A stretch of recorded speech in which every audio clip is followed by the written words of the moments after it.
Hey guys, in this video we are going to be talking about esters. Okay, so visually they're quite similar to carboxylic acids. Okay, so in a carboxylic acid, this oxygen is attached to a hydrogen, but in an ester, it's attached to an OR group. Okay, so the orbitals are all the same as in a carboxylic acid. So I'm not going to go through it again, but just a quick reminder. So this oxygen is sp3 hybridized, and then in the carbonyl, this oxygen and this carbon are sp2 hybridized because they both need to have one p orbital to form the pi bond. Okay, so if you want to have a quick look back at the last video on carboxylic acids, you can see in more detail what those orbitals all look like. So in terms of the reactivity of esters, they're obviously different from carboxylic acids in terms of the fact that they do not have a hydrogen atom, they have an OR group, okay? So that means that they're not acidic, okay? Because the fact that they don't have a hydrogen that can be deprotonated. In terms of what it can do, okay, so it can accept two hydrogen bonds. It has two hydrogen bond acceptors. So these two oxygens have lone pairs, so they can accept hydrogen bonds, and this means that they can actually be quite soluble in water because they can hydrogen bond and mix together. However, again, as always, it depends on what the OR groups are, okay? So for example, fats in our body are typically made up of ester groups, okay, where these OR groups are 16 or 17 carbons long. They can be very, very long chains of fatty acids, okay? So if you have a really long chain, it's not going to be water soluble, but if it's very short, it will be somewhat soluble in water, okay? I'd say probably the most common ester that you may be familiar with if you've done any labs is this one here, okay? So this is ethyl acetate. It's actually a really common solvent in the lab, but it's also what's used in nail polish remover if you have sensitive skin, okay? And it has quite a fruity smell. So carboxylic acids generally stink pretty bad. They're not very nice smells, but esters actually tend to be quite nice and fruity. So in bananas and things, what you're actually smelling are the esters. So what kind of reactivity do esters have? So first of all, I suppose it's important to know how to make them. Okay, so they're derived from carboxylic acids. So you can take any carboxylic acid and mix it with an alcohol in the presence of acid. Okay, and what you will get is your your ester group, and you'll get water. Okay, so how this actually works, okay, is this OH and this hydrogen end up forming your water, okay? And the mechanism for this is the lone pair of this oxygen come in and attack the carbonyl of your carboxylic acid, okay? And as always, if you're forming a new bond to a carbon, you have to break an old one. So that's going to go back up here onto the oxygen. So then what you end up with is something that looks like this.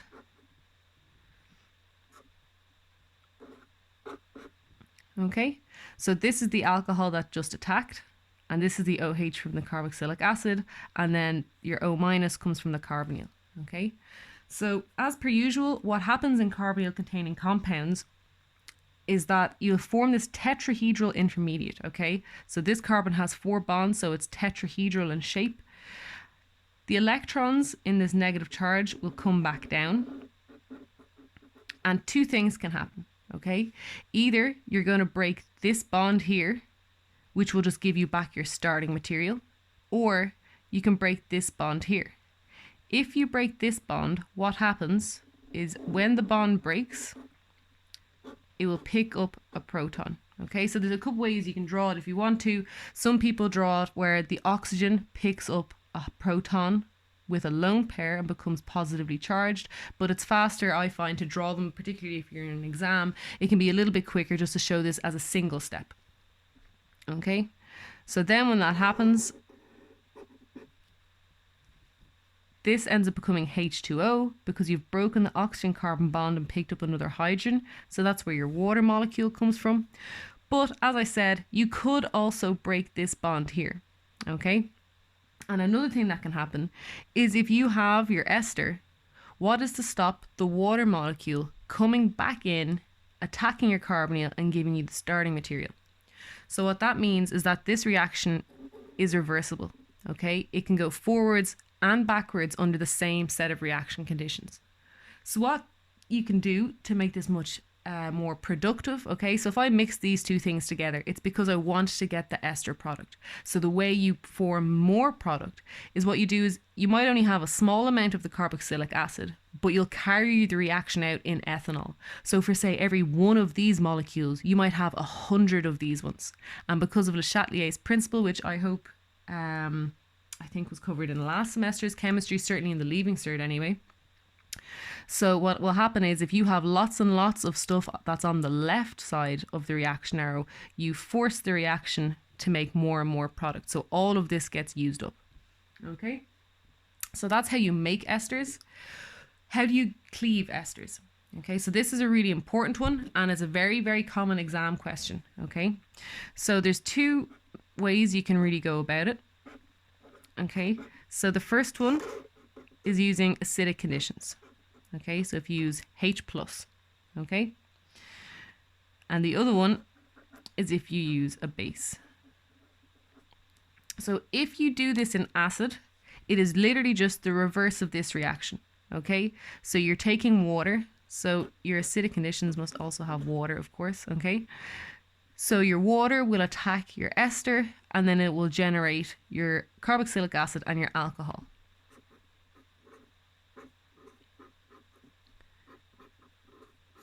And the way you make sure this goes to completion, because of course it's reversible, this alcohol can react with your acid to give your carboxylic acid to give you the ester. The way you make sure you get complete hydrolysis is if you can add lots and lots and lots of water to the reaction, the reverse reaction will be favored. So you're going to promote hydrolysis of your ester. Okay? Using base, you end up kind of with the same products, except there's one really big difference. Okay? So you still have your alcohol, so that's still formed. But what happens is you're going to have an O-. So let's say, for example, your base was sodium hydroxide. Okay, so this is a relatively strong base. So if you have sodium hydroxide, you'd have O- and Na+. This is really, really important. Okay, so ultimately, it doesn't really matter in terms of if you're doing chemistry, I suppose, but in terms of your exams, why this is so important is if you are asked the question, what are the products of the reaction between this ester and water in acidic conditions? Okay, if you're asked that question, you have to remember it's going to be an OH. If it's in acid, it's going to have the proton. Okay, but very often what will happen is you'll actually be asked, write the products of the reaction of this ester with sodium hydroxide. And in that case, it's essential you remember that because you're forming a carboxylic acid, okay, that's what this was. But when you form the carboxylic acid, you're doing it in the presence of a base. So this hydroxide not only attacks the molecule, okay, not only attacks the carbonyl, it will also deprotonate the OH. Okay, so that's really, really, really important to remember. That's usually the biggest place people lose marks in that kind of question. In terms of other aspects of reactivity, so if you have an ester and you want to reduce it, okay, you have to use lithium aluminium hydride, and you've seen that in the last two videos, okay, and then that will give you your alcohol, okay, so it will attack in here. Actually, sorry, you'll end up with two alcohols because you'll cleave this one as well. So again, the same as in the case of the carboxylic acid, however, if you treat it with sodium borohydride on its own, this will not react. Okay, sodium borohydride is only good enough for aldehydes and ketones. It will not react with carboxylic acids and it will not react with esters. Okay, so just to continue on with a similar example from the last time, if you have this molecule here, Okay, it's going to be quite a big molecule, I think.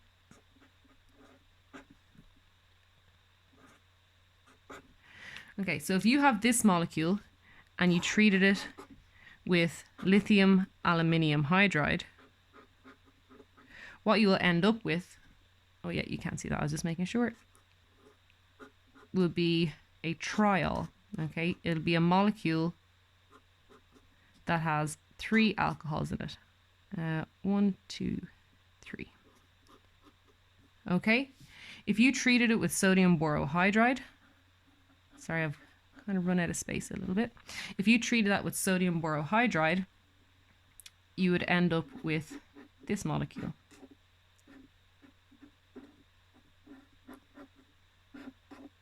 Okay, so hopefully you remember the term from the last video. This is about chemo selectivity. Okay, so when you have multiple functional groups in a single molecule, it's very rare that you will want to react with every single one of them. Okay, particularly if you're trying to make a drug molecule or you're trying to make a natural product, they often have an awful lot of different functional groups in the molecule, and because of that you may only want to reduce one of your carbonyl containing functional groups. So to be able to do that is actually a really important and useful tool that chemists can exploit, because they know, well, I have a ketone but I want it to be an alcohol, but I don't want to reduce my ester. Well, then they know they need to use sodium borohydride. However, if they go, well, I have this ester and I have this ketone, but I actually want 2 alcohols, then they will know that they can use lithium aluminium hydride and reduce all of the carbonyl containing functional groups in the molecule. Okay, so that's kind of the main picture, I think, of anything you need to know about esters. I would say definitely the biggest point to take home is the chemo selectivity issue.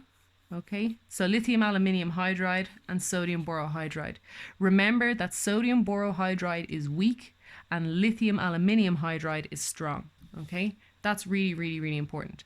And then the other key thing to remember is if you hydrolyze an ester with base, it's going to be O- and then it'll have some kind of counter ion. So if you're using sodium hydroxide, it'll be Na+. Okay, so they're the 2 major things in terms of exam preparation that you should really try to be aware of. So thanks again. And remember that all these videos were made as part of a fundraiser to get some money together for Cystic Fibrosis Ireland. The GoFundMe page is in the description down below, so please do check that out. And thank you very much for listening.